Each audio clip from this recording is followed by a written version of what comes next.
Raw. Hello, good afternoon. It's the Everton Daily Live. It's Thursday the 26th of September. Sean Dyche has just given his pre-match press conference ahead of a huge football match at the weekend, Jack. So big. So big. Yeah, massive. It's another September 6-pointer, isn't it? We've had one of them already.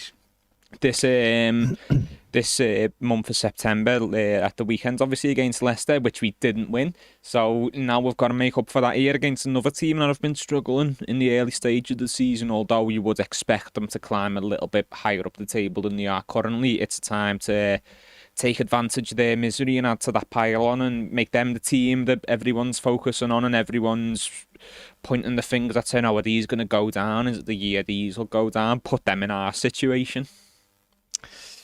That's it, isn't it? That's it. Got to get a win. We need a win ASAP. And it's got to be Saturday, really. It's got to be Saturday. Doesn't matter what side of the fence you are with the manager. 5 wins in 9 months isn't good enough. And no, we've got to start getting those W's, as they say, on the board. And this is a great opportunity. We blew a huge opportunity last week to win. We blew a huge opportunity against Bournemouth to win. We give Brighton the victory on day one. So we can make all the excuses and we can blame what it was like before we got here, or all the noise around it, or ownerships, or whatever, too hot, disjointed pre-season, disjointed illness, injuries, whatever excuse you want to come out with. But the reality is it's about winning football matches, and this team can't be hiding behind the manager either and going, or whatever, or hiding behind an owner. Why a football player should be asked in the slightest about what's going on in a boardroom or on a yacht somewhere is neither here nor there. When you get on the grass, it's about playing football and winning. Yeah, as long as they know they're getting the wages at the end of the month, which they have been, it's very little concern for them, is it? And look, we do need to knuckle down and get a win. There's been a lot of talk over the last week with the takeover news that, will Sean Dyche be the Everton manager once these get in the door? But obviously that is going to take a couple of weeks minimum, because they've got to go through the approval process, and that means the manager is, for a minimum, in charge for a couple more games. But he needs to get a win under his belt. He really needs to. Otherwise, he's not going to be sacked because we've got no owners and they want their own man in. He'll get sacked because he's not doing well enough in his job. That's it. And obviously he'll know, because he's not soft. He'll understand the ownership change increases his chance of getting a sack, because we've said before on this show as well, he would have been sacked last year in our winless run had our ownership situation been different. So I think he knows that, while certainly everyone at the football club has suffered from our ownership situation under Mashiri being somewhat absent and the club as a whole being quite cash-strapped, Dyche's job security overall did benefit from that situation as well. So he'll know that this coming to a resolution, hopefully in the next couple of weeks, will change his levels of job security. But if we don't get a win soon, things could happen before then. Absolutely. And if that happens, then if the job, you do the best to your ability, do the job to the best of your ability, and then you don't win games of football and you're sacked, well then that's okay. That's life.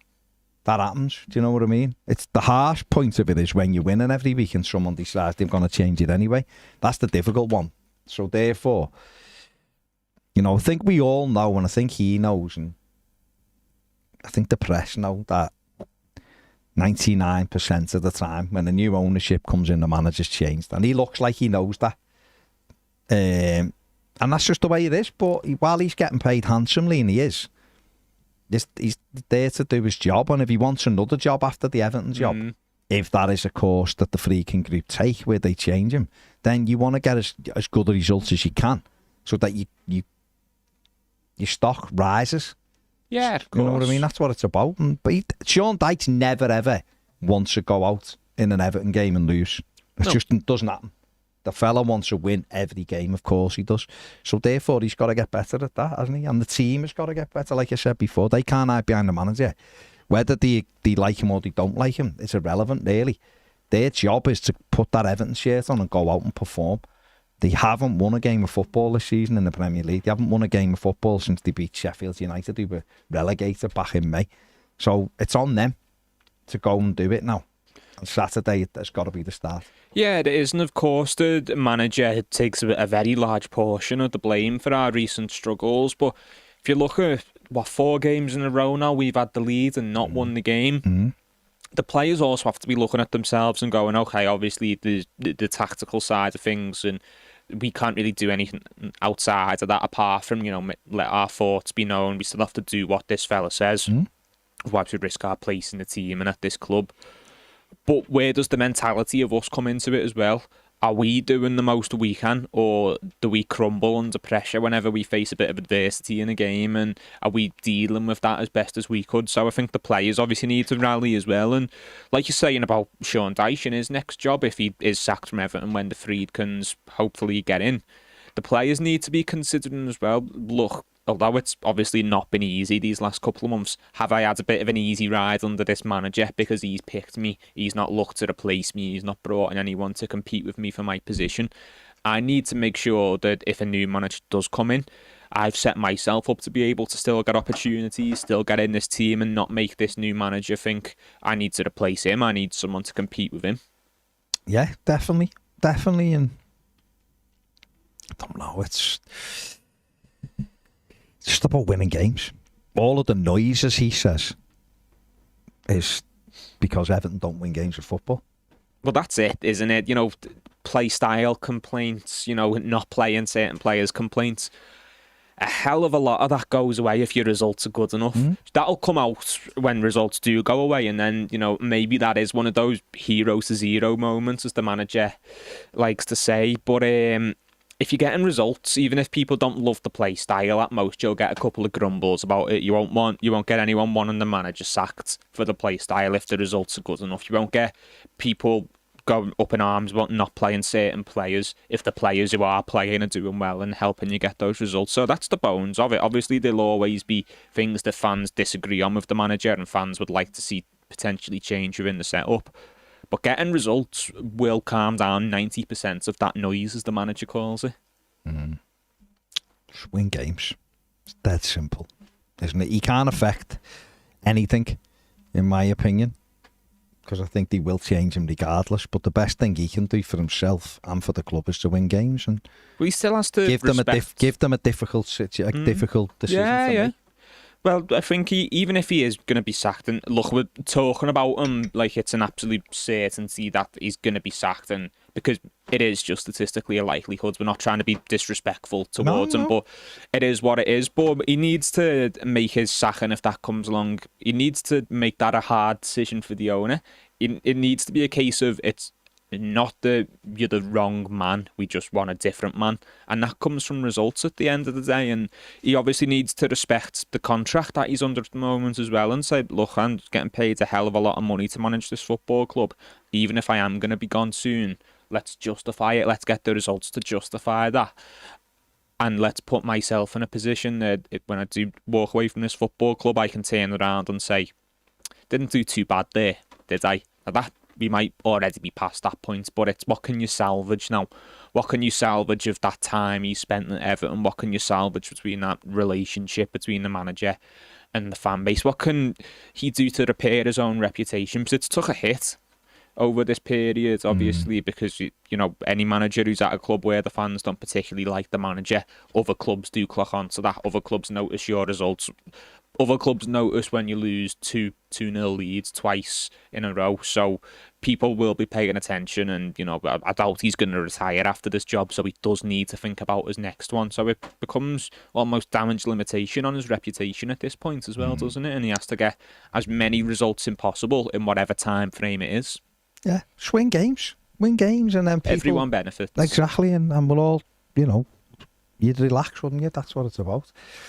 Then every game doesn't get cranked up. If Everton don't win this weekend, it's another game gone. Then the pressure doubles for the Newcastle game, which is a tough game anyway. And, just start winning. Steve P says, Baz, another good manager who's available is Casper Humeland, who we were linked to a couple of years ago. Thoughts on him?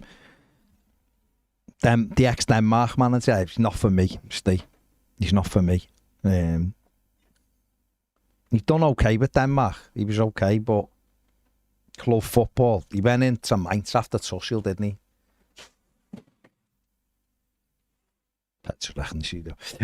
No, he's not. He's not one I'd be considering. Not saying he couldn't do the job, but he's not one that I would consider. Was he Denmark manager in the summer for the Euros? He resigned after the... Yeah, because he had a couple of fallings out with a couple of the players as well. I think he was in a bit of a spat with Matt O'Reilly, who went to Brighton, who was obviously one of Denmark's better players and a player they needed to tie down because he's eligible for England as well. And there was, I think, in public a couple of times he played him down quite a bit, and they did bring him into the fold eventually. But no, he's not one I'd consider personally. Michael said, do you reckon he's actually going to play Jared this weekend? And if so, surely Keane never plays again. O'Brien must be regretting coming here. Well, I think O'Brien will be aware again of the manager's situation. They're not daft, the players are. He will be aware of when a fella's time may be coming to an end. And I think it's well known that Keane's playing because of favouritism from the manager.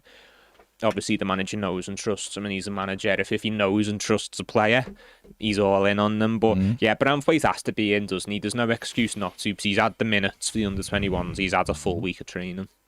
Yeah, I expect Jared Branthwaite will play at the weekend, but we'll see.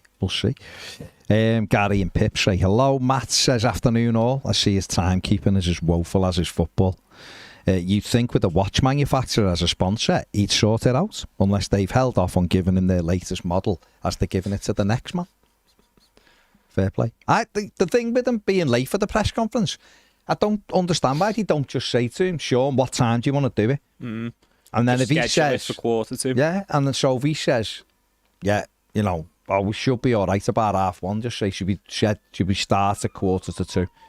Or if he's like, well, should be okay, so should we just do it at 2:00 then? Yeah. But that's another one of them little things, isn't it, where the things were going well, no one would really care. But when I don't know, some people are. But some get frustrated. Yeah, some people obviously have a lot of respect and place a lot of importance on that stuff. But I think overall, it wouldn't be as big a talking point if we were getting results, was it? But it just becomes another thing. When you dislike someone, when you have reason to dislike them, everything they do starts to become irritating. So the irritating stuff they already do just becomes ramped up to 100, doesn't it? Yeah, it's that's the problem, isn't it? The problem is he's not got enough stock, really, has he? Do you know what I mean? If you actually look at it, he's not got enough. He's not done well enough for people to give him a pass for it, and therefore you're right. People start looking and going, well, what's he doing, or why is he this late, or why can't he be on time? And it's one of them, isn't it? It'll annoy some people, it won't annoy others as much, but it's one of them. We'll see. Yeri Mina too says, Baz, how close were you to strangling Martin Ziegler? Didn't look like he wanted to make eye contact with you. He was alright, I spoke to him before. It is what it is, mate, isn't it? Some of the stuff he wrote was going to happen. Never happened, clearly, because we're still here. We haven't gone into administration and all that. Dodge says Dykes doesn't half wins, doesn't he? Does like an excuse, doesn't he? But I think to be fair, probably a few managers would come out with that. The thing that got me, he said disjointed pre-season. It was like, you planned it. You know what I mean? No one's made him do 2 of his gaffer's days. Have they back to back? Like, it's like, whoever planned this pre-season needs sacking. And it's like, won't he? Who planned the pre-season? Someone just sent me a message then saying, yeah, it was you. Someone sent me a message then saying he says he just wants to get on talking about football, and then uses, the minute someone asks him why he can't win, he uses every other thing around football, so a bit contradictory. RC says no one's getting sacked as if they're winning. It's a temporary plaster, isn't it? You take over a football club, go and have a look. History will tell you this. New owners change the manager in general.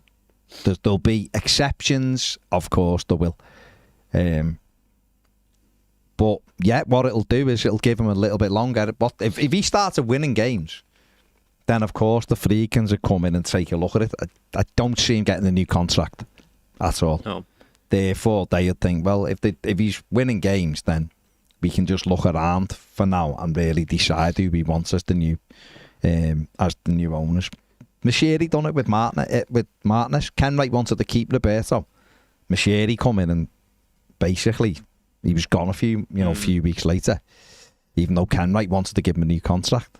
So the Friedkins seem like realistic enough people to come in and go, and it's, say for argument's sake, they come in a few weeks and the manager wins that weekend. They seem realistic enough to go, well, yeah, he's won, but that is one win in X amount of games over this larger period. We can't see it as, oh, he's won 100% of the games since we've been in the club. And I'm not saying that sack him on the Sunday after that, but they've obviously been monitoring the club and they'll be familiar with the club's results. They'll be familiar with how the fan base seems to feel about the manager. And yeah, I think he's gone regardless, to be honest. I think he'd have to win every game between now and when they come in and then continue winning to stand a chance. Listen, let's just start winning games first. All the other stuff, the biggest thing was the ownership, wasn't it? That was the biggest thing, and that looks like it's edging towards conclusion now. I think, yeah, it looks like it's edging towards conclusion. A lot of people have are very, very, very confident of it going through. So Andy M says starting this weekend we're going on a run of 5 straight wins. Honestly, trust me. See, I heard this in the summer when the fixtures came out and I said Everton have got a tricky start there, and people were telling me how easy the start was. No, don't be ridiculous. It's easy, that start. We'll have 15 points. We'll have 9, 10, 11 points. Like, yeah, you're not really factoring in A, that isn't how football works. B, how good the opposition can be, and how unprepared Everton will be. And we haven't won a game, so excuse me, Andy, when I don't share your 5 straight victories. I'd love it if you were. But right. I hope you are right. I hope in 5 games I'm sitting here going, remember Andy M telling us we'd win 5 games? Andy called it. Andy called it. Emma says he knows he's a goner. Why wouldn't you want a massive payout for going for a few months early? Who knows? Blue 96 says, for me, I don't think Deitch has a chance of staying in charge when the Freaking group come in. They made a statement signing with Jose as their first manager at Roma and feel like they look to do the same with us.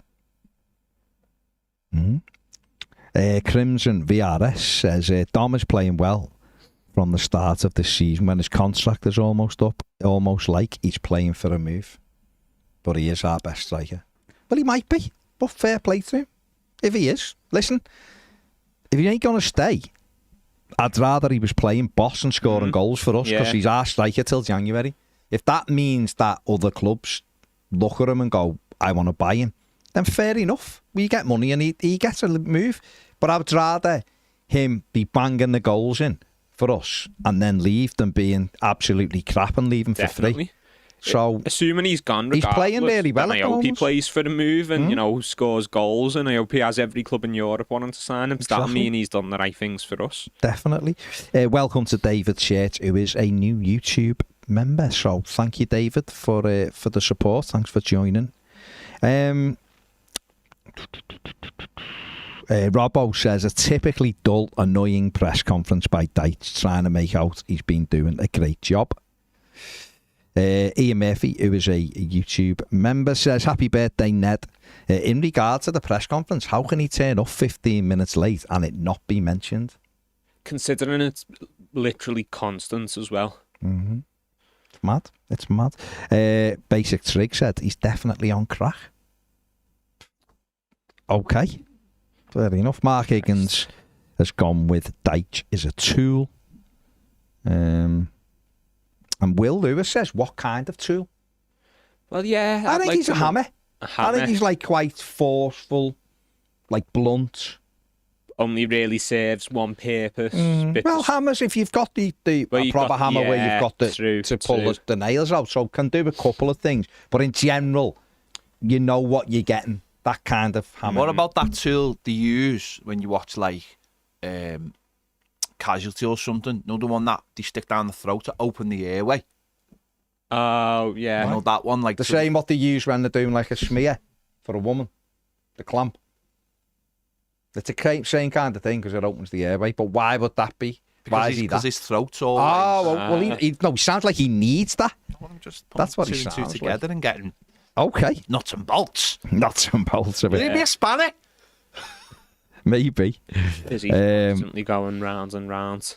Graham Head. The only thing that can open the nuts and bolts. Graham Headworth says, I would not want Dyche at Shepshed Dynamo, says Google. Okay. And Nash EFC says no other club if Everton sacked the manager. Oh, sorry, no other club if they sacked their manager would go for Dyche. Probably not even the top 4 in the Championship either. Says it all for me. There's a lot of Dyche out comments there. He'd get brought in as a firefighter somewhere eventually. Has he got a good enough rep? First of all, A, has he done his fire service training, which is difficult. It's difficult, takes a while. Yeah. But B, has he got a good enough reputation to be considered that kind of manager, though? Because Allardyce, that was his MO, wasn't it? Yeah. Really? And with Allardyce, he'd never been relegated, obviously, until West Brom, then Leeds, and he went back to... Although Leeds, he had 4 games, and he was never keeping them up. I think people will look at, took Burnley down twice. But overall, that Burnley team quite often, just in terms of player quality, were amongst the very worst in the league, and he kept them up. And it's one of them, innit? That just suited him, that job. No, absolutely, it did. I'm not saying that and to give him credit. I'm looking at his record there. And I think overall, it's just sort of the done thing in football, isn't it? When teams are in trouble, they go and get a manager that is considered safe. Of course, yeah. And it's very much an old school way of seeing things. It's we need to change the manager because we need better results. And it's, don't get another one of them fancy young Europeans. Go and get a proper head manager in who knows the league, who plays defensively solid football. He'll get us working hard. Ticks all the stereotypical boxes, doesn't he? Okay. Dan W, I want the Malmo boss, Henrik Rydström, that is, based on his modern style of play, but understand it's a bit of a football hipster one for us. Counting down the days for Dyche. Yeah, it is an interesting... They're playing Rangers, aren't they? Malmo. Rydström he's an interesting character. They do play interesting football. It's one where a lot of us should have our hearts in our mouths, I think. The way they play, but he is a good manager, and they do play attacking football. They've got Rangers at home tonight. It'll be interesting to see how they get on. They are a good side though. Malmo he's done brilliantly since he went there, so it's an interesting shout there. Andy Goff has become a YouTube Premier member. Thank you very much, Andy. Welcome, mate. Over on our Toffee TV Premier members, Everton Viking says, we don't win against Crystal Palace, Dyche has to be sacked, even if it means a caretaker until the international break. It'll be one game, wouldn't it? Okay. Martin Kitney says, with this deal looking like it's on, I think they will sack him and have a manager lined up. Can't lose another game. They will pull the trigger if we lose on Saturday. David says, hi from sunny Cyprus. I mean, Ped, to bring you in for a sec.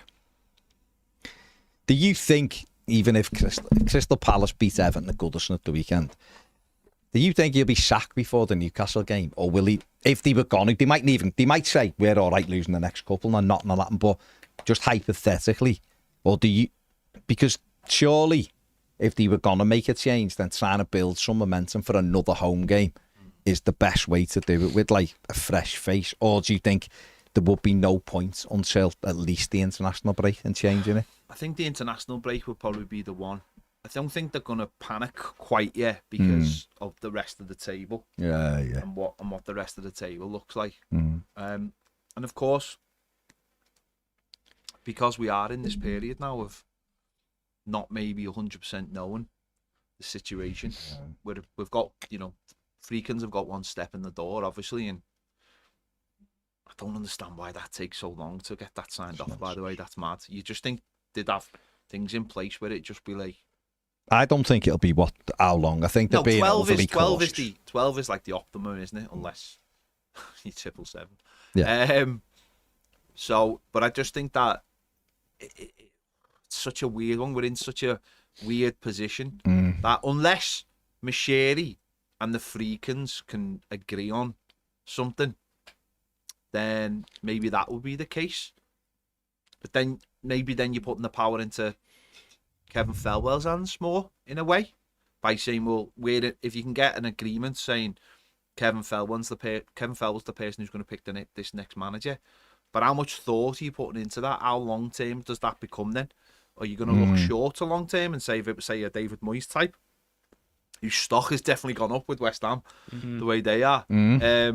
You look at them, you look at that and go, well, if we could give him a 18-month contract with a roll on another year on that or something like that, that might persuade him to come, and you're getting that short to medium term appointment rather than a long term or a short term, obviously. So it is a weird one. Do you think Moyes should take that? Yeah, I do. Do you? Okay. Yeah, I do. Okay. I think Moyes should 18 months. Because I think Moyes would back himself to think, I can come back here, get the job done, and I'll last. Football management now is a 2 to 3 year job at most. And I think as you get older as well, you might not be looking at that long term plan and think. Do you think he would take a 6-month one? No, I don't think he'd take a 6-month one. Yeah. But I do think he'd take an 18-month one and get into the new stadium and build that trust. You know, because it's very easy to just after the end of the season go, thanks very much, you've done a job here. And I don't think that's good for someone's own legacy as well, because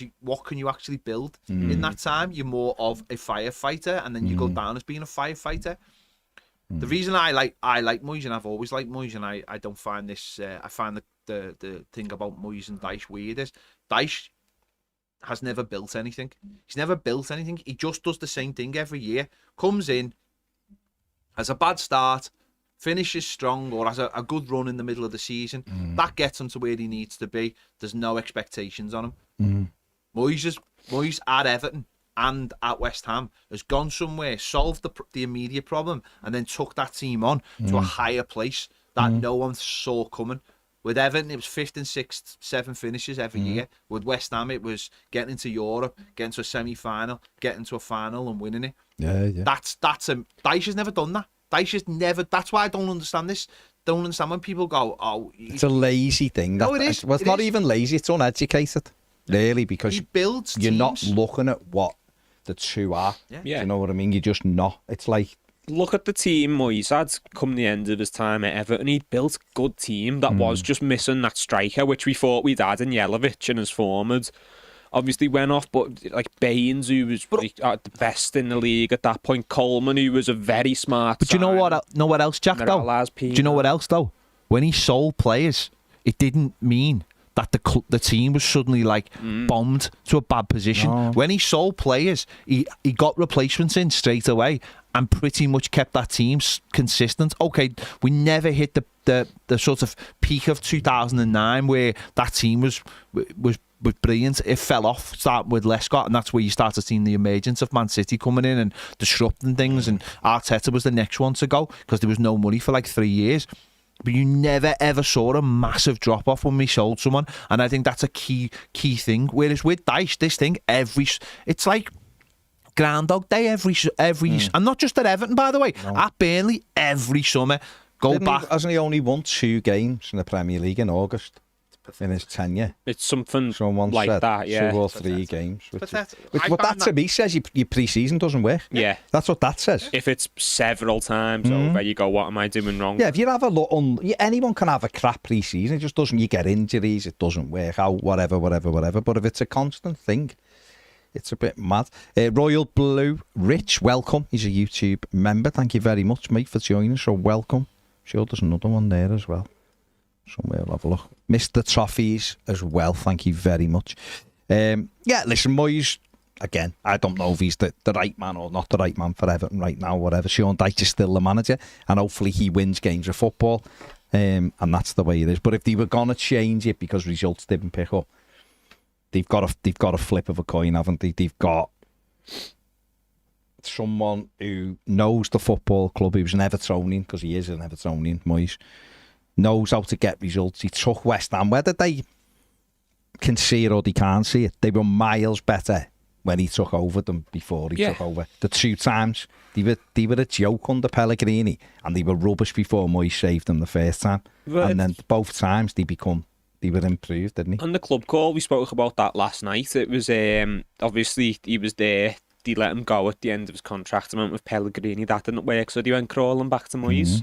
And, you know, it is almost like they viewed him as a little bit as a safety net, West Ham, and they were a little bit ashamed of him, almost, because obviously they always wanted to move away and always wanted a bigger name manager, a European manager, someone who's managed bigger clubs. But every time they move away from David Moyes, you look back and you go, had it good with Moyes, you know.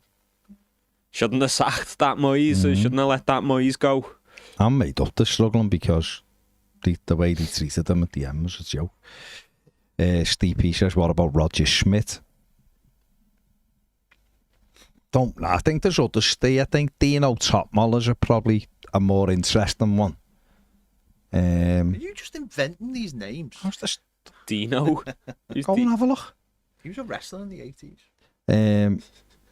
You see him on that Vince documentary, like we said before, there's managers out of work as well, but it just depends what you want to do, doesn't it? You know, and if you really wanted to go and get someone who you're trying to create someone who's going to stay in your club for a bit and really build something, then go and try and get Carlos Corberan out of West Brom. Got a good reputation. Work with, you know, like you said, doing a decent job at West Brom with very little resources. I mean, people might be saying, well, he's took Mason Holgate, but hey ho. But you know what I mean.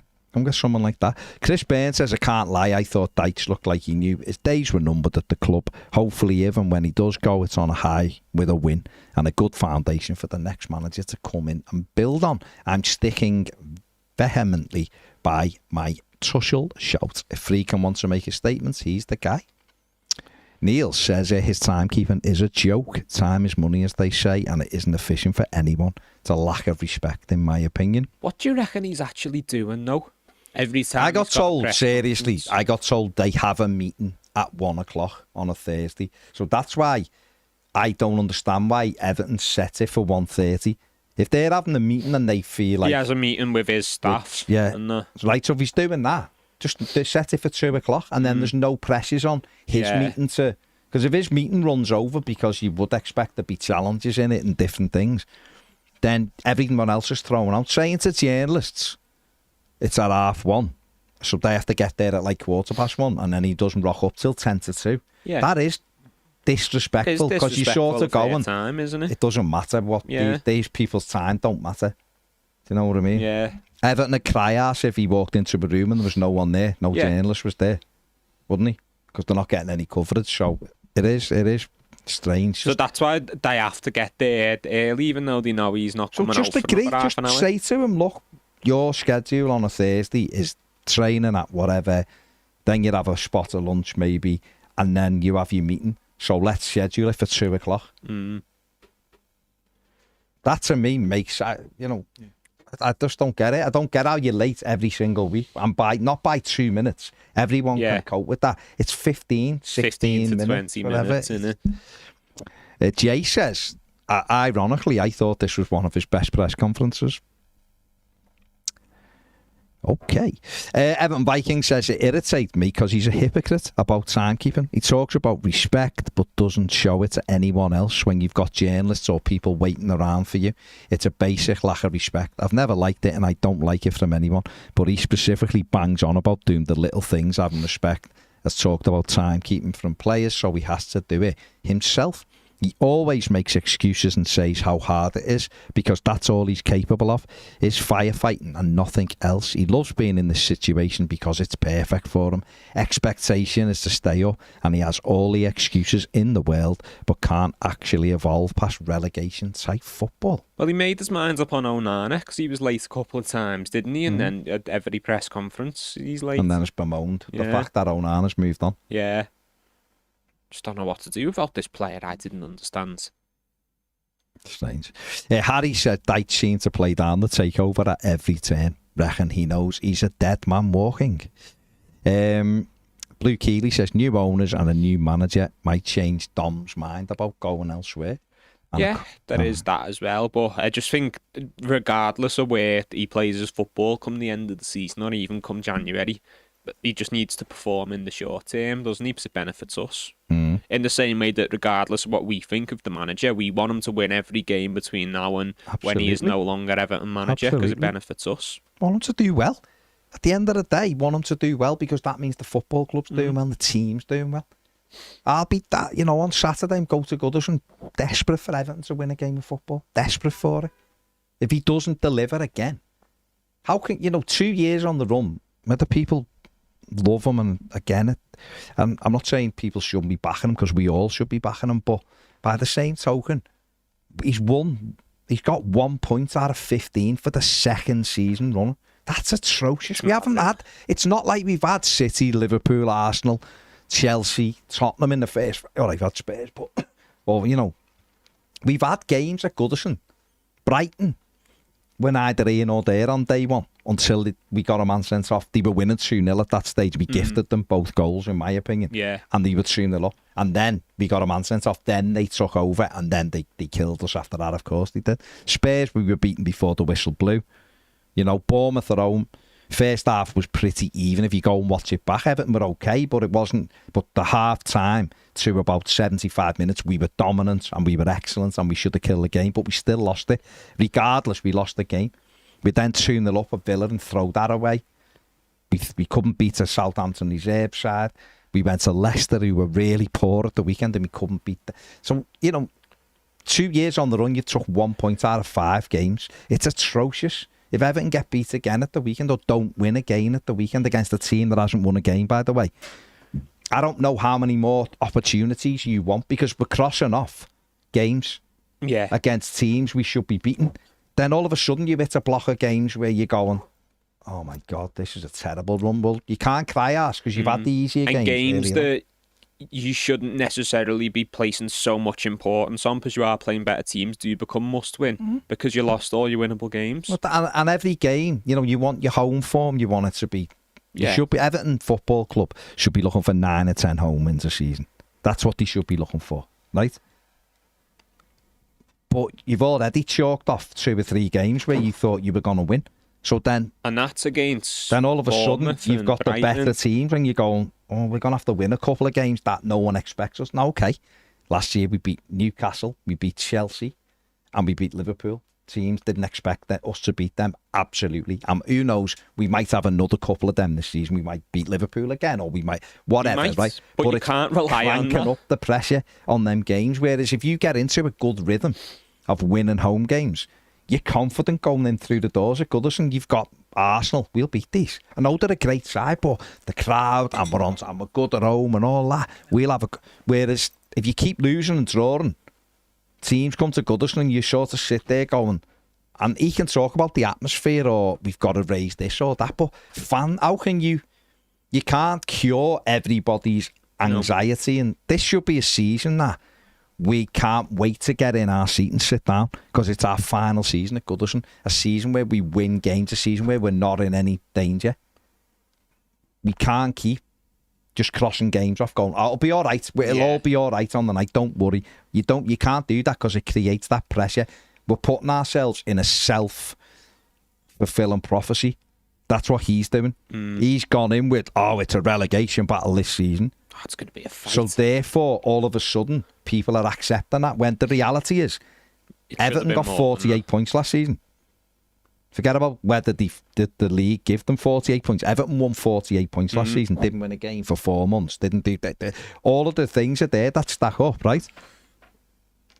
But we've created a relegation problem for this season, even though our director of football says we've got a better squad. And I think we all agree we've got a better squad. So we have to start winning games, then all of that noise calms down a bit then, and you go, right, come on, beat Palace at the weekend, then it's Newcastle, and we can beat these. Good atmosphere, we just won our last home game. Come on, boys, we can do this. Get a result against Newcastle. Imagine winning the next 2 home games. then he is all right for a few weeks, and you go into that international break and you go, right, come on. To me, right now he's in the Gary O'Neill and the Eric Ten Hag landscape of you're only going and Lopetegui will be in this now.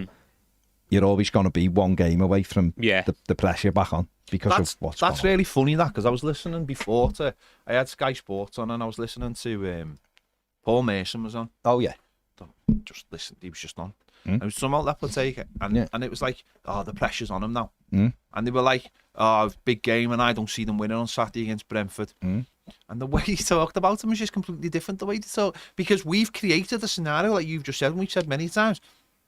We've created this scenario by talking about it, and we've fallen into the trap of staying up is all that matters, and that's the message coming out the football club. I've never said that. And West Ham have appointed a new manager to move on from sort of, I don't know whether that was the messaging, to move away from that messaging or thinking that was the message, and suddenly, because their narrative is we're trying to get Europe and they're had a really bad start, just one win and they're out the Carabao Cup, is that people are now putting pressure on him, and I find that so strange. And I find that so strange though, that it's like.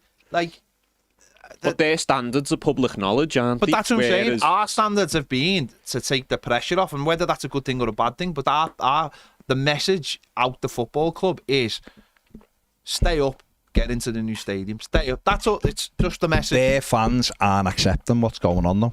No, I know, but but that's what I'm saying. It becomes an overarching thing, doesn't it? So it's just very interesting how it all gets played out in the media.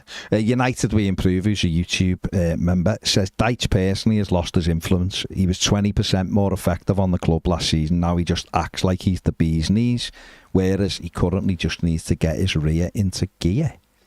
Few people calling for Thomas Frank. Barry Meekin says looks like City may have won their legal battle over associated payments, opening the door for more future revenue for Everton if the takeover happens. Yeah, possibly, mate. Yeah, definitely. Danny Church, who's a YouTube member, says it needs to win on Saturday, but the dinosaur still needs to go. David Murphy on the super chat, thank you David, says 5 wins since December the 16th 2023. Yeah, and remember 3 of them are in 6 days. Mr. Toffee says I can't stand being late. Yeah, a lot of people aren't happy with the lateness, are they? Terry McKenna says, when you think of bad substitutions, does Dyche need an analyst in the stands who can give him real-time info? And says the PIV could do that job. Well, he says, doesn't he? We get all the information. We see so all he must the have someone, doesn't he? I think it's by eye where he's going wrong, and I think it's also his mentality of, like we were saying about Njai on Monday, where I've got to take him off because he's an attacking player, even though he works extremely hard. I think he's caught up in cliches more than anything. Alex says, enjoyed Ped and John's chat about the stadium naming rights on Tuesday. Could or should a deal include clauses that we get more money if we qualify for Europe, as we'd have more games at the stadium, which brings more exposure for the sponsor, whoever it is? But the same logic apply if we had concerts host a future tournament. I imagine it would do. I imagine there'd be kickers, because there's kickers in every sponsorship deal, to be honest. So probably, Alex, all that will be included. Dan W says Moyes is an architect, Dyche is a maintenance man. Fair play. Like that. Georgie Redmond says when Moyes talks, he makes you feel warm. The thing with Moyes, right, and again, I'm not saying David Moyes is the right man, whatever, I'm not saying he isn't. And we've still got a manager, so I'm very aware of that. But the thing with Moyes is he does make you feel like he's in your camp. He's in fighting with you. But I don't get that with Sean Dyche. I do get that. What I get with Sean Dyche is this is what you all should be doing. Not we're in it. This is what we all should. It's almost like I'm here to just steer this, but it's all on you. It's not really much to do with me. Where Moyes feels like he's in the trenches. He's down in the trenches. Regardless of whether he is or he isn't. That's how he makes you feel. Yeah. We need to do this. We need to do that. But he buys in, doesn't he? He buys in, and he obviously buys into whatever club he's at. He tries to integrate himself where you do. look at Sean Dyche and look, it is just his style, because he's came from Burnley where he was beloved, and he met their standards and named the club after him. But to Everton, he's a supply teacher. He is. He's not going to be here forever. He knows he's not going to be here forever. He's got no ambition of being here forever. He doesn't want to have to work with flashy players who go forwards and have to make ambitious young signings that you maybe don't get the best out of for 18 months because they come in and develop. He doesn't want to do any of that. That's not what he's in management for. And look, fair enough, he's got his job that he comes in to do with football clubs, and more often than not he'll meet that minimum expectation. Fair enough, but David Moyes is someone who buys into a football club and wants to get involved, and he feels part of it. He feels like, no, I want to be at this football club. I want to take this. Does he feel like chicken tonight? I'm not sure what the reference Chicken is at there. 1. Chicken at 1. Chicken at 1. Could Moyes fight the chicken that turns up every day at 1? Oh, I think he would, but I think he'd make like a group thing out of it. He'd go, lads, we're all in it together. Chicken's coming today, and I want one man in this circle to step forward and say, I'll fight that chicken. If you don't know that, you really should be a Toffee TV Premier member. It's from round the tower. It's a very interesting question, it was. Everton Viking says, I think he'd accept a 6-month deal with a view to a further 12 months for the same reason Ped says. He'd back himself, but gives him a bit more security. Or gives us. Chris Byrne said, I'd certainly take Moyes back, certainly over any hipster choice like Potter. Everton Viking says, also, sorry for the multiple messages. Never say sorry. We love this. But I think Freakins will go out and try and get one of the best CEOs they can. I also think Downing and Bell will get board roles. I think that'll be a good thing, and I think the board will be a lot bigger in general. Proper people at CEO and chairman. Interesting. Jay Ratcliffe says no one is paying for Dom now, not when they only have to wait 3 months and he's free. But he isn't free, is he? He's not free till next summer. Yeah. You can sign a pre-contract, but you're still not getting him for another. I think they're saying in January they'd have to wait 3 months, but they still wouldn't, because that's only April. Yeah, I know. Can't play till August. Yeah. I think, but I get what he's saying, but you do see players move sometimes because you can get them at a discounted fee, and teams and go, have them in your team. Now. Yeah. Jay also says Dewsbury Hall played for Shepshed Dynamo in Leicester. 15 minutes from him. And Jack A says, seeing reports City are going to win their APT course case separate from the 115 charges. They took the lead to court over associated party transactions and a positive outcome. We'll see, won't we? Rob Vanman has become a Toffee TV YouTube Premier, YouTube member even. There you go. Thank you very, very much. Ian Barron says, who wins, chicken versus seagulls? Seagulls. Seagull. Yeah, seagull. The more aggressive, Ian. The more aggressive. Fly. Do it. They can fly. And they can fly, yeah. But they're just more aggressive.